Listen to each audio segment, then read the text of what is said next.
ایک بزرگ کے متعلق لکھا ہے کہ لوگوں کے ساتھ بیٹھے ہوئے تھے اور ان کا بچہ آیا پاس اور کہنے لگا کہ ابا میں کھیلنے جاؤں، شام کے وقت جیسے ہوتا ہے، تو دوسروں کے ساتھ مشغول رہے جو لوگ اور بیٹھے ہوئے تھے ان کے ساتھ۔ پھر تھوڑی دیر کے بعد اس نے کہا وہ ابا کھیلنے جاؤں، انہوں نے سنی انسنی کر دی۔ پھر تیسری مرتبہ جب انہوں نے اس کی طرف توجہ نہیں کی تو بچہ چلا گیا۔ یہ جتنے بیٹھے ہوئے تھے سامنے ان سب نے محسوس کیا اس کو کہ انہوں نے بالکل بچے نے حالانکہ بڑے ادب سے پوچھا تھا۔ ہمارے ہاں تو ایک تصور یہ ہے کہ اللہ کے ولی وہ ہوتے ہیں جو کپڑے پھاڑ کے جنگل میں نکل جاویں۔ یہ ایک طبقہ ہوتا ہوگا جو ان تعلقات کو برداشت نہ کر پائے اور جنگلوں میں چلا جائے۔ جو اولیاء اللہ کثرت سے گزرے ہیں انہوں نے عام انسانوں والی زندگی گزاری ہے، وہ کھاتے پیتے وہ سوتے بھی تھے، وہ بیوی بچوں والے بھی تھے۔ بلکہ اولیاء تو اولیاء سے بڑے درجے میں کون؟ انبیاء ہے۔ قرآن کہتا ہے کہ یہ نبیوں پر اعتراض کرتے ہیں یہ لوگ، یہ نبی کیسے ہو سکتا ہے، یہ تو ہماری طرح کھاتا ہے پیتا ہے، ہماری طرح بازاروں میں جاتا ہے۔ تو کھانا پینا، شادی کرنا، لوگوں کے درمیان رہنا، کام ملازمت کرنا، تجارت کرنا، زراعت کرنا، یہ ولایت کے منافی نہیں ہے۔ حضرت فضل علی قریشی رحمۃ اللہ علیہ کے متعلق آتا ہے کہ وہ اپنے علاقے سے یہ نیت کر کے نکلے کہ حج پہ چلنا ہے،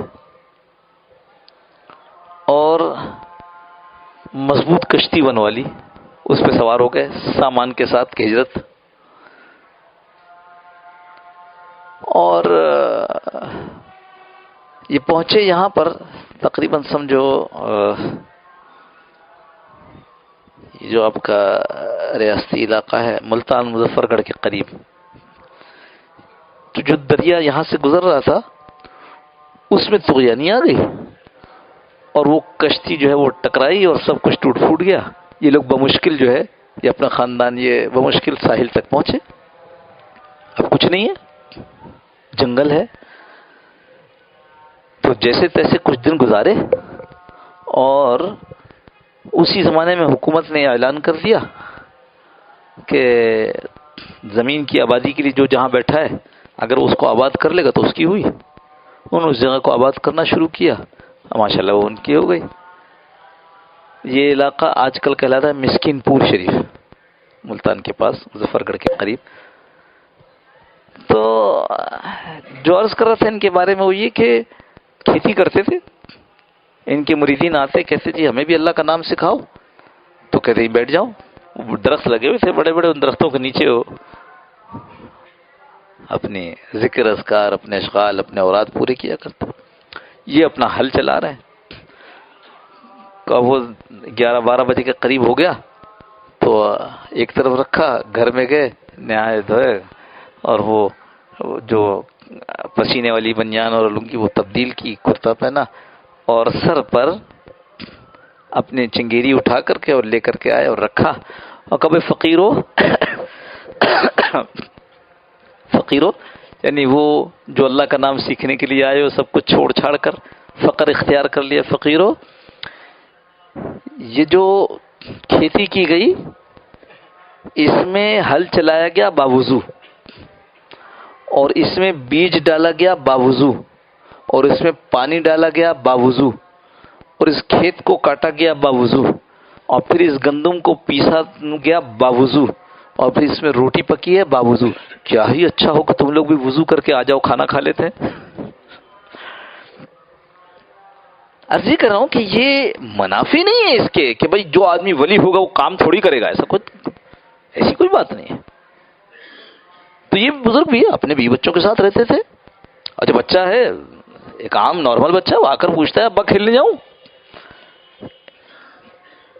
تو دیکھا تو سب نے کہ بزرگوں نے اس کو بالکل اس بات کو اہمیت نہیں دی، لیکن جو ذرا قریب والے تھے انہوں نے کہا حضرت یہ جو بچہ آپ کے پاس آیا 3 دفعہ اس نے پوچھا کہ کھیلنے جاؤں، اور آپ نے اس کو بالکل سنی انسنی کر دی جیسے آپ کو آواز ہی نہ آئی ہو، اس میں کیا حکمت ہے؟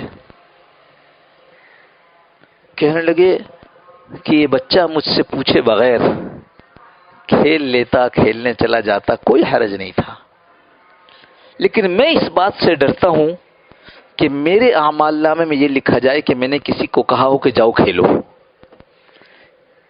العب، لہو العب ہے نا، العب، میں اس سے ڈرتا ہوں کہ میرے اعمال نامے میں یہ لکھا ہو العب، میں نے کسی کو یہ کہا ہو کہ جاؤ کھیلو۔ یہ دنیا کھیل کی جگہ ہے؟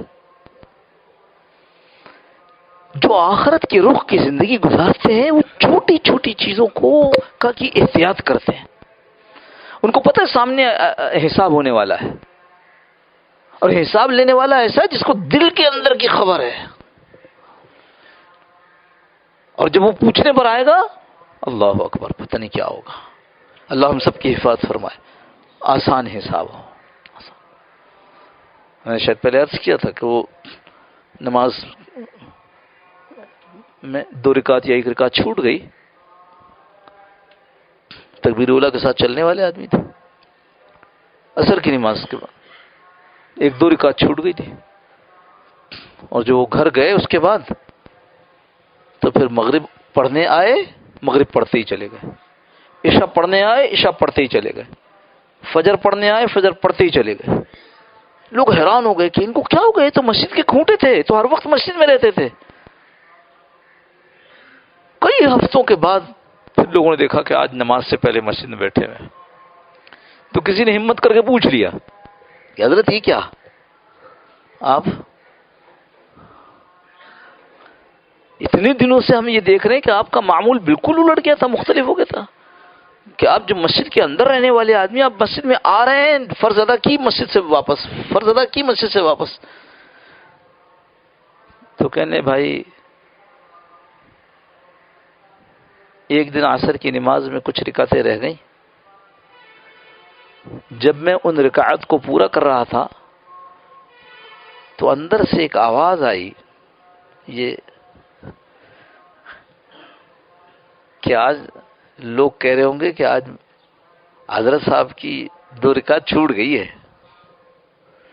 تو جیسے یہ خیال ہے کہ لوگ کہہ رہے ہوں گے کہ 2 رکعت چھوٹ گئی ہے، ویسی خیال ہے تو کیا جو میں پوری پڑھتا تھا تکبیر اولیٰ کے ساتھ، کیا میں لوگوں کو دکھانے کے لیے پڑھتا تھا؟ تو یہ خیال آتے ہی گھر چلا گیا ہوں، اور اتنے ہفتے میں نے اپنی 35 سال کی نماز دہرائی ہے۔ اس کو حساب دینا، اس کو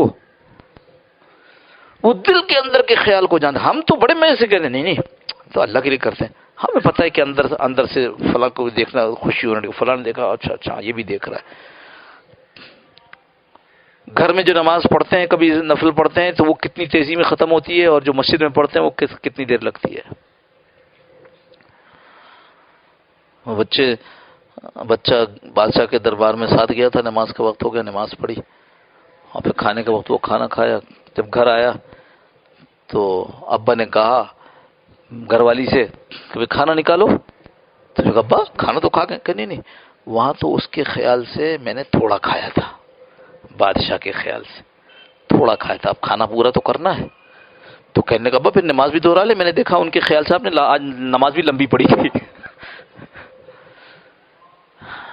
اللہ ہم سب کی حفاظت فرماتے ہیں۔ پیارے، ہم یہ سمجھتے ہیں کہ بول کا اور عمل کا حساب ہوگا، ایک عمل قلب کا ہے جس کو ہم دل کی کیفیت کہتے ہیں، جانچی جائے گی وہاں پر، یہاں کوئی پیمانہ نہیں ہے اس کا، یہاں کوئی تھرمامیٹر ایسا نہیں جو کہ ہماری کیفیت کو جانے، لیکن وہاں تو حساب اسی پر ہے، انما الاعمال بالنیات، بچپن سے پڑھتے سنتے چلے آ رہے ہیں۔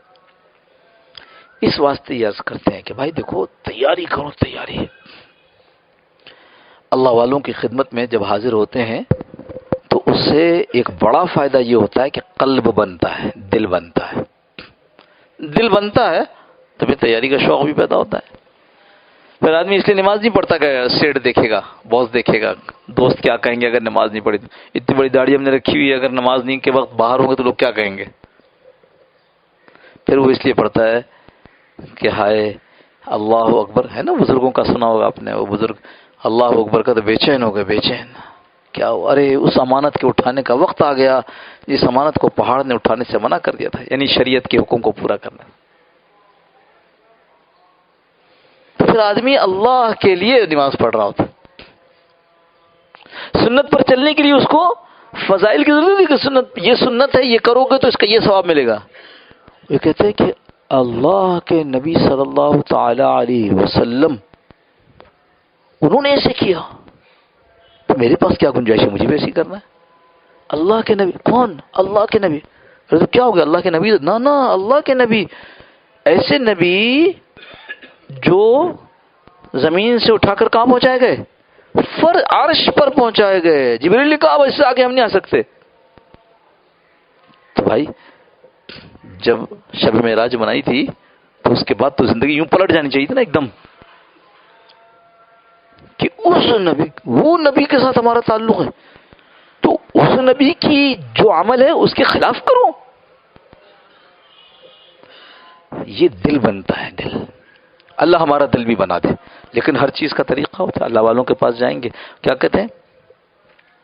سیب والے کے پاس سیب ملتے ہیں، پھل والے کے پاس پھل ملتے ہیں، سبزی والے کے پاس سبزی ملتی ہے، مٹھائی والے کے پاس مٹھائی ملتی ہے. اللہ والوں کے پاس اللہ ملتا ہے. اللہ کی رہنے کی جگہ کیا ہے؟ دماغ نہ. اللہ فرماتے ہیں میں دنیا میں کہیں نہیں سماتا، میں اگر سماتا ہوں تو قلب مومن میں سماتا ہوں. اللہ اس سے پاک ہیں کہ وہ کہیں آئیں اور جائیں. اللہ اپنی تجلی کے متعلق عرض کرتے ہیں. مدینہ منورہ کے عالم تھے، انتقال فرما گئے. فرماتے اگر کوئی کہے مجھے کہ اللہ کی تجلی کی طرف اشارہ کر کے بتاؤ یہ ہے، تو میں دو طرف کر سکوں گا، ایک بیت اللہ کی طرف اور ایک قلب عبداللہ کی طرف. یہ دو جگہیں ہیں جہاں اللہ کی تجلی ہوتی ہے. تو اس لیے اپنے قلب کو بنانے کی کوشش کرے. رمضان آ رہا ہے، اس میں سب چیزیں تھوڑی تھوڑی بتا بھی دی، کچھ جو رہ گئے انشاءاللہ رمضان کے دوران بتاتے رہیں گے. مگر یہ جو بتائیں ابھی دو جمعوں میں ابتداءً بتا دی رمضان سے پہلے بھی، وہ اس لیے کہ اس کی تو پہلے سے نیت تیاری کرنی ہوگی. آس پاس رہنے والے ان سب کو، وہ گھر والے ہوں یا دفتر والے ہوں، سب کو پتا ہو کہ میرا رمضان ایسا ہوگا. ایک بزرگ پہنچے تھے حضرت شیخ الحدیث مولانا زکریا صاحب سے ملاقات کے لیے، تو کسی نے کہا جی وہ تو رمضان ہے، وہ تو قرآن میں مشغول ہے. کہ اچھا تو میں انتظار کر لیتا ہوں تھوڑا.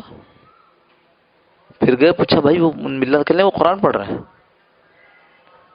پھر جب گئے کیا ہو بھائی وہ قرآن پڑھ رہے ہیں، تو کہنے کے بے تکلف دوست ہے، لکھا ہے یا آبیتی میں غالباً لکھا ہے یا اکابر کے رمضان میں لکھا ہے یہ واقعہ، مجھے سب کتاب کا نام یاد نہیں. کہنے بے تکلف تھے، بچپن کے دوست تھے. کہنے کہ مجھے ذرا بات کرنے. تو گئے اور دروازہ کھولا کہ بھائی رمضان آتا تو ہم نے بہت سنا ہے لیکن ایسا رمضان کہیں نہیں سنا. تو واقعی جن کو رمضان کی قدر ہے، میں نے جو نماز سے پہلے ثم لتسألن یومئذ عن النعیم، اللہ نے کھانا دیا ہے نا، نعمت ہے، اس نعمت کے بارے میں پوچھو گی کیا کیسے استعمال کیا تھا. کھا کر کے میری نافرمانی کی، کھانے کے بعد جو قوت آئی اس کو میرے خلاف استعمال کیا. جو آنکھ یہ نعمت ہے اللہ کی، نعمت کو کیسے استعمال کیا، غلط چیزوں کو دیکھا. یہ میری نعمت کی قدر کی تو نے، یہ میرا نعمت کا شکر ادا کیا. پوچھو گی. ایسے ہی ایمان بھی تو نعمت ہے، پوچھو گی ہم نے تم کو ایمان دیا تھا، تم نے کیسے بے ایمانوں کی زندگی گزاری ایمان دیتے ہوئے. اور یہ رمضان یہ بھی تو نعمت ہے، پوچھو گی رمضان ہم نے تمہیں دیا تھا تو تم نے اس کا کیا کیا. اللہ ہم کو رمضان کی قدردانی کی توفیق نصیب فرما دے. اللهم صل على سيدنا مولانا محمد النبي الأمي وعلى آله وسلم تسليما كثيرا كثيرا.